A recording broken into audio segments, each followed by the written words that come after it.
Pilots, soldiers, astronauts, some of the world's most elite professionals have one thing in common. They practice relentlessly for events that are incredibly rare but also incredibly dangerous. It makes you wonder, right? What about doctors? How do they practice for what could be the absolute worst day of someone's life? Just picture it. It's 3 a.m. The monitors are screaming, the team is scrambling, and a patient, just pulled from a wreck, is crashing hard. Every single decision you make in the next minute could literally be the difference between life and death. That's the world these doctors live in. I mean, think about it. You can't just schedule a catastrophe for Tuesday at 2 p.m. for a training session. So this creates a massive challenge. How do you build and, more importantly, maintain skills for something you might only see a couple of times in your entire career? Well, in medicine they have a name for this. They're called halo events. That stands for high acuity, meaning they are off the charts intense and complex. And low occurrence, meaning, well, they just don't happen that often. And that combination makes the usual learn-by-doing approach pretty much impossible. And believe me, the stakes could not be higher. One of the most critical of all halo events involves severe chest trauma. A full quarter of all deaths from trauma are a direct result of injuries to the chest. So mastering these skills isn't just some academic exercise, it's about saving lives, period. So we've laid out this huge problem of practicing for a crisis. But how are experts tackling it? In this explainer, we're going to look at the solution. We'll start with this idea of a flight simulator for the mind. Then we'll dive into the AI blueprint that builds these virtual scenarios, see how it turns medical textbooks into actual tests, and finally, explore what all this means for the future of training. Okay, so the answer here isn't about more plastic mannequins or dusty textbooks. It's about building a flight simulator, but one that runs inside a doctor's mind. It's a technique called mental simulation. Mental simulation is this really powerful way to practice by vividly rehearsing everything in your imagination. But, and this is a huge but, just like a real flight simulator, it's only as good as its realism. If the simulation doesn't feel real, the training just doesn't stick. Your brain won't buy it. So how do you make it feel real? Well, scientists actually came up with a recipe for it, a framework called PETALEP. It breaks down a realistic experience into 7 key ingredients, from the physical sensations and the environment all the way to the task itself and the emotion of the moment. If you can get all 7 of these elements right, the brain actually treats the practice as if it were really happening. So if realism is the goal and PETLIP is the recipe, how do we put it all together? Well, this is where it gets really interesting and where artificial intelligence steps in. To create these hyper-realistic scenarios, you start with a crazy detailed set of instructions, an AI prompt. Now, don't think of this as just asking the AI a simple question. Think of it more like an architectural blueprint. It gives the AI precise, detailed instructions on how to construct an entire virtual training experience from the ground up, tailor-made for a doctor practicing one of these halo events. And get this is how the blueprint starts.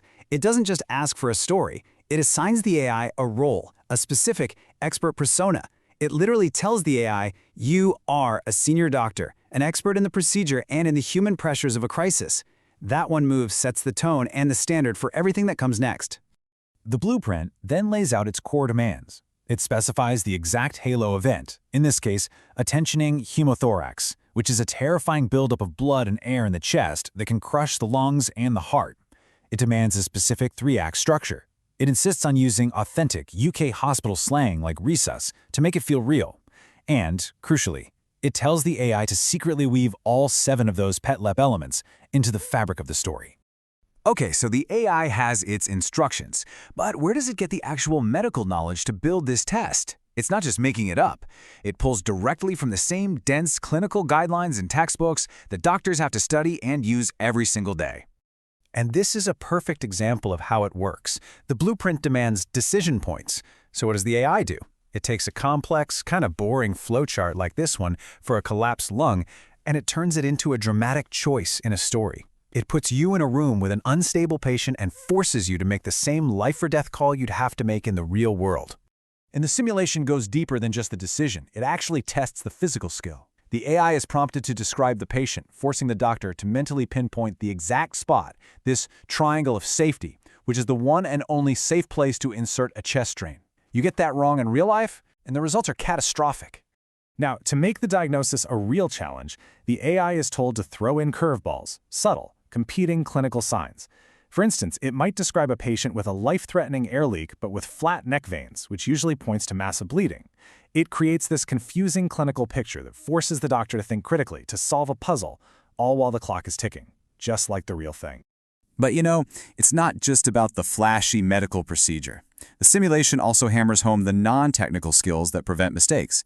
The AI actually weaves in prompts for the doctor to mentally rehearse mandatory safety checklists. Things like running a team brief, marking the correct side of the body, and calling a timeout before cutting. It trains the entire process, not just the exciting part. So what does this all create in the end? The AI follows that blueprint and produces a complete, ready-to-go mental workout. And this isn't just some new training gadget. It's a whole new way to capture and transfer expert knowledge. Imagine having world-class expert-level training available on demand anywhere you are. That's the real game changer here. The final simulation has this really elegant 3-act structure. It kicks off with the trigger, which is a 60-second, full-sensory deep dive into the scene.